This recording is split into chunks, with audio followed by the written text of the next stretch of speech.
It was a gamble that didn't pay off for Matteo Salvini. The right-wing populist leader tried to take down his own government, triggering snap elections in order to propel himself to the Prime Minister's office. But after Prime Minister Giuseppe Conte resigned, the centre-left Democratic Party and the anti-establishment Five-Star Movement teamed up to form a new government, squeezing out Salvini altogether. On Thursday, Salvini took to Facebook to promise his followers that he would be back. All of you are asking me if by any chance I'm thinking of giving up.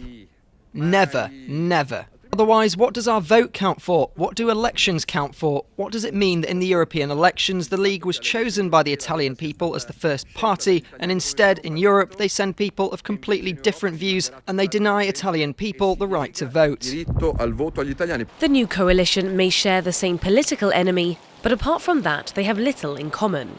Five Star is a populist movement whose immigration policies have more in line with Salvini's League than with traditional left-wing parties. It's also Eurosceptic, unlike the Democratic Party. Five Star supporters won't be happy their party is sharing a stage with the Democratic Party, and it's unsure how long the coalition will be able to work together and retain control. Only a week ago, the Democratic Party was the opposition to the ruling Five Star. Their first compromise, bringing back Conte as Prime Minister. Conte said that the new government would create a more united and inclusive country, a far cry from the nationalist, anti-immigrant policies pushed by Salvini. Very often in my public speeches so far, I've used the expression, a new humanism. I've never thought that it was a government slogan. I've always thought of it as the ideal horizon for an entire country.